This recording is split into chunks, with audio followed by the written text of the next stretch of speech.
Mesdames, Messieurs, bonjour, bonsoir. Nous allons faire un petit échange, une discussion. Les sœurs contre les frères contre les sœurs. Nous avons la sœur Tabitha qui va être la chef de file. Je vais représenter avec la sœur Jessica qui va la seconder. Nous sommes chez la sœur Karine.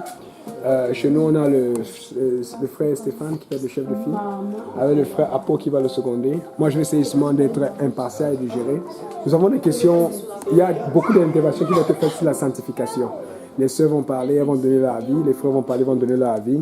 C'est une première, mais on se dit que c'est quelque chose de bon parce qu'il faut être ouvert et parler, donner son avis et défendre avec la Bible parce que nous sommes supposés connaître notre Bible. Amen. Et si nous ne la connaissons pas, nous allons la connaître à cause de cet échange. Donc, cette Tabitha, quelle est votre première question? Ou quelle est votre première intervention? Comme première intervention, je dirais que la sanctification n'est pas seulement pour les sœurs, mais aussi les hommes. Parce qu'on a tendance à penser ou à dire que bon voilà, les sœurs, elles doivent s'habiller comme ci, comme ça. Et on oublie qu'il y a aussi les hommes dans l'histoire, fait qu'on a l'impression qu'ils font moins d'efforts parce que c'est facile pour les hommes de mettre un pantalon ample avec une chemise. Mais l'intérieur, des fois, c'est pas toujours ça. Donc, moi, je pense que tout le monde doit vraiment beaucoup travailler sur la sanctification, les hommes comme les femmes. Et pour les hommes, j'aimerais personnellement mettre l'accent sur la colère. Parce que ça, c'est partout. Amen. Je parle de personnes âgées, des frères et tout. Est-ce que quelqu'un va ajouter quelque chose? Mais c'est ça, mais la colère. La colère plus précisément d'abord, quel genre de colère? Est-ce que c'est à l'église? Ouais, personnellement, je pense que je ne sais pas trop mettre l'accent sur quelque chose, mais je dirais que je sais que c'est un problème que beaucoup d'hommes ont. Parce que bon, on voit ça partout, que ce soit au travail, dans nos familles, partout, même à l'église et tout. Et c'est facile de dire que bon, telle sœur, sa jupe, elle n'est pas assez longue et tout. Mais quand un frère s'énerve, paf, ça saute, il n'y a pas la maîtrise de soi, ça on regarde pas ça comme qu'il a failli quelque part dans la sanctification. Or, c'est comme, on doit vraiment être au même niveau. C'est un bon point. Et maintenant, juste ma question, c'est ceci. La Bible, le verset qui dit que si vous êtes en colère, ne péchez point. Comment tu pourrais ajuster ça pour un frère qui est en colère mais qui ne pêche pas? Savoir avoir la maîtrise de soi. Ok. Que même si, des fois tu peux être fâché, mais tout le monde n'a pas besoin de savoir que tu es fâché. Et la meilleure façon de contrôler, c'est des fois parler en langue, quoi. Donc si tu sens que ça monte, limite, tu restes calme, après tu te déplaces, tu vas faire un tour, tu parles en langue, et puis tu reviens. Et surtout, ne pas parler quand on est fâché, ça aide. Moi, j'ai une question pour toi, Pasteur Yannick, parce que le verset qui dit... justement que je vous exhorte, frères, à élever des mains pures, sans colère. C'est parce que je pense, en tout cas moi, mon avis, c'est que généralement les hommes ne parlent pas beaucoup.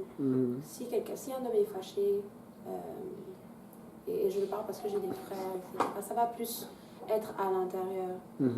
Mais... ce n'est pas nécessairement que la personne va exploser sur le coup, c'est juste que la personne va avoir il va développer de l'amertume et ça crée des problèmes de communication après. Donc comment je pense que le point de Tabitha, c'est que justement comment faire pour que nos hommes qui ne le montrent pas à l'extérieur puissent travailler là-dessus. J'ai une réponse, mais ça implique des choses que je ne suis pas censé dire en caméra. Moi, je sens que je suis plus. On va y aller parce que ça peut exhorter quelqu'un. Tourne la caméra. Faut que ça soit au milieu là. Donc, c'est ça.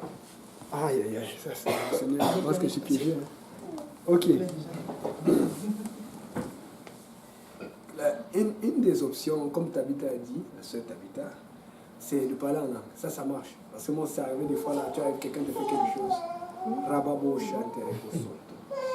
mais moi, je vais raconter ce qui est arrivé pour moi. Ça, c'est quand je suis là. Vous savez, quand le pasteur Kauzial est venu, j'étais partout. Parce que je voulais connaître Dieu. Je voulais connaître. Mais une des erreurs que j'ai faites, qui est aussi une erreur, mais que je ne regrette pas non plus, parce que c'est ça qui m'amène là où je suis, c'est que quand j'étais marié, qui n'a pas marché, j'ai tout fait, mais ça n'a pas marché. Je ne sais pas si je pensais dire ça en caméra, mais on va y aller. Vous savez que vous, les sœurs, quand vous voulez fâcher un homme, il faut qu'on s'entende, d'accord? Parce qu'on a dit qu'un homme a la colère. Mais quand une sœur dit qu'elle va te montrer, chez nous on appelle ça le higher level, le grand level, elle n'a pas besoin de beaucoup parler. De petits mots, ou des façons, des manières. Donc, fait que des fois, la colère de l'homme ne vient pas aussi seul. Amen. Or, moi, vous savez, là où je viens en Afrique, j'étais dans des foyers où, tu sais, les familles, la tante, tout ça, il y avait souvent la violence, il y avait des situations, des fois c'était tendu, des fois c'est pas tendu. Aujourd'hui, la mère se fait, ok, moi je veux partir, l'autre va demain, tu sais, il y a toutes les choses comme ça. Et fait que, par la grâce de Dieu, j'ai développé cette habitude que, quand il y a un problème, tu essaies d'abord de t'éclipser et de trouver, mais souvent, ce n'est pas toujours la bonne solution. Or, moi, dans mon mariage à moi ici au Canada, déjà tu connais les droits de l'homme et tu vas faire attention, tu peux dans les problèmes. J'avais déjà développé cette habitude que quand j'ai des problèmes, ben ça c'est un sujet sensible. Mais quand j'ai des problèmes avec... là j'avais des problèmes monnaie, qu'est-ce qui s'est passé, c'est que je sortais de la maison et j'allais à l'église. Ou je sortais, j'appelais le pasteur et j'allais faire